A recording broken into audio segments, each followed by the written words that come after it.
This is Chandrabhan from Chandrayan academy. Hindi के 11 महत्वपूर्ण क्वेश्चनों की ये श्रृंखला है, जिसमें आप देखेंगे कि 11 महत्वपूर्ण क्वेश्चनों में आप कितने सॉल्व कर रहे हैं। इसी से आप अनुमान लगा सकते हैं कि आपकी पढ़ाई कितनी उम्दा है, कितनी बेहतर है। क्वेश्चन नंबर फर्स्ट देखेंगे, निम्नलिखित शब्दों में से एक वचन की पहचान करें। पहला है प्राण, दूसरा है दर्शन, तीसरा है ऊँट, चौथा है तेल। अब इसकी व्याख्या सुनेंगे। इसमें राइट आंसर होगा क्या? जो राइट आंसर है तेल, वो एक वचन है और तेल एक वचन है, जबकि जो दर्शन है, प्राण है और ऊँट है, ऐसे ही एक और शब्द होते हैं, दाम है, आंसू है, अक्षत्र है इत्यादि सदैव बहुवचन में प्रयुक्त होते हैं। क्वेश्चन नंबर 2 देखेंगे, निम्नलिखित में से प्रयुक्त वाक्य का चयन करें। निम्नलिखित प्रयुक्त वाक्य जो है उसका संयुक्त वाक्य का जो संयुक्त इसमें मिसप्रिंट हो गया, संयुक्त वाक्य का चयन करें। जो परिश्रम करता है वही आगे बढ़ता है। मैं पढ़ता हूँ और वह गाता है, क्या मेरे बिना वह पढ़ नहीं सकता? परिश्रमी व्यक्ति ही सफलता प्राप्त करता है। इसमें संयुक्त जो वाक्य है वो बताना है। तो इसमें कौन सा? मैं पढ़ता हूँ और वह गाता है, ये संयुक्त वाक्य है। ये जो बी ऑप्शन है वो राइट ऑप्शन है। जिस वाक्य साधारण अथवा मिश्र वाक्यों का मेल का संयोजक अवयवों द्वारा होता है उसे संयुक्त वाक्य कहते हैं, ये भी जान लीजिए। क्वेश्चन नंबर 3 देखेंगे, निम्नलिखित में से कौन सा शब्द तद्भव है, ये बताना है। पहला ऑप्शन है तांबालिका, दूसरा ऑप्शन है घट, तीसरा ऑप्शन है कपाण, चौथा है मंजीड। तो इसमें क्या तद्भव बताना है। तद्भव क्या होगा? मंजीड तद्भव शब्द है, इसका तत्सम होता है मंजिष्ठ। तंबुलिका, घट, कपाड़ तत्सम शब्द हैं, इनका तद्भव कमसा, जैसे तंबुलिका का तमोली, घट का घड़ा और क्या होता है, कपाट का किवाड़ होता है। क्वेश्चन नंबर देखेंगे 4, निम्नलिखित शब्द युग्म में से कौन सा असत्य है, ये बताना है। शब्द युग्म है, इसमें से कौन सा असत्य है, वो असत्य है वो बताना है। पहला ऑप्शन है अफसोस फारसी, दूसरा है कैंची तुर्की, तीसरा है क्या है गमला पुर्तगाली, चौथा है कारतूस अंग्रेजी। तो इसमें क्या बताना है? जो असत्य ऑप्शन है शब्द युग्म का असत्य ऑप्शन। तो व्याख्या इसमें सुनेंगे आप। पहला जो राइट आंसर होगा वो कारतूस अंग्रेजी असत्य ऑप्शन है।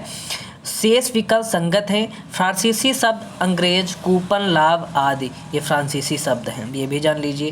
क्वेश्चन नंबर 5 देखेंगे, निम्नलिखित में से तत्सम तद्भव के मेल की दृष्टि से शुद्ध युग्म है।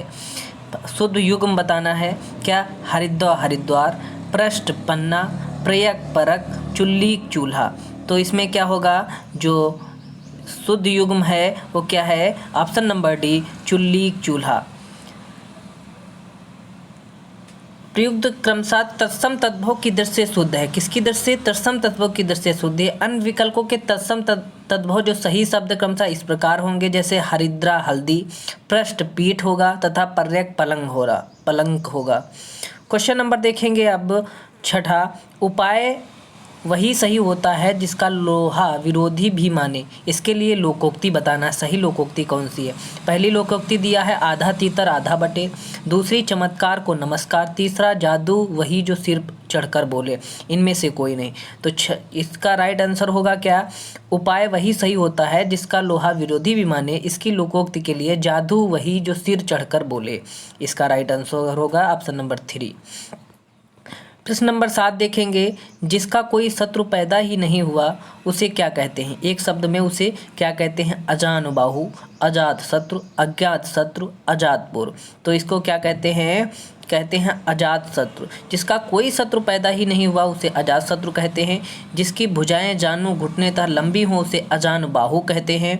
और जिसे शत्रु की जानकारी ना हो उसे अजात शत्रु कहते हैं। जो इसके पूर्व पैदा ही ना हुआ उसे अजात पूर्व कहते हैं, ये भी जान लीजिए। क्वेश्चन नंबर 8 देखेंगे, कृतज्ञ का विलोम क्या होगा? कृतज्ञ का विलोम होगा कठिन, कृपण, कृतघ्न, करुण। अब इसका 8वें का राइट आंसर होगा क्या? ऑप्शन नंबर सी कृतघ्न। कृतज्ञ का विलोम कृतघ्न होता है, कठिन का सरल तथा कृपण का दाता विलोम होता है, करुण का विलोम निष्ठुर होता है। क्वेश्चन नंबर अब देखेंगे 9, संस्कार शब्द में किस उपसर्ग का प्रयोग हुआ है? सम का, सन का, शम्स का, संस का। तो इसमें जो संस्कार शब्द में ऑप्शन नंबर जो सम का उपसर्ग का प्रयोग हुआ है। संस्कार शब्द में सम का प्रयोग हुआ है, ये भी जान लीजिए। सम का अर्थ होता है भली प्रकार, उत्कृष्ट। साथ या पूर्ण संस्कार, पूर्णतः, संयोग, दोष दूर करना, सुधार, मन में पड़ने वाला प्रभाव, धार्मिक रीति रिवाज आदि। ये है क्वेश्चन नंबर 10। निम्नलिखित में से कौन सी व्यंजन स्पर्श संघर्षी कहलाती है? चा छा जा झा, का खा गा घा, टा ठा डा ढा, पा फा बा भा। 10वें का राइट आंसर होगा चा छा जा झा। व्याख्या सुन लीजिए इसकी। चा छा जा झा व्यंजन ध्वनियाँ तालव्य स्पर्शी हैं। आधुनिक परिभाषिक शब्दावली में स्पर्श संघर्षी व्यंजन के नाम से पुकारते हैं। इनके उच्चारण करते समय मुखावयव में यथास्थित आंशिक या पूर्ण अवरोध होता है। क्वेश्चन नंबर 11 देखेंगे। आपका घर जिस शहर में है उस शहर का नाम संज्ञा का कौन सा भेद सूचित करता है? व्यक्तिवाचक संज्ञा, जातिवाचक संज्ञा, समूहवाचक संज्ञा, भाववाचक संज्ञा। जिस शब्द से किसी एक वस्तु या व्यक्त बोध होता है उसे व्यक्तिवाचक संज्ञा कहते हैं। जैसे जान लीजिए आप, इसका राइट ऑप्शन होगा व्यक्तिवाचक संज्ञा। जैसे राम, गांधी जी, गंगा, काशी आदि। राम गांधी जी कहने से एक व्यक्ति का, गंगा कहने से एक नदी का, काशी कहने से एक शहर का बोध होता है।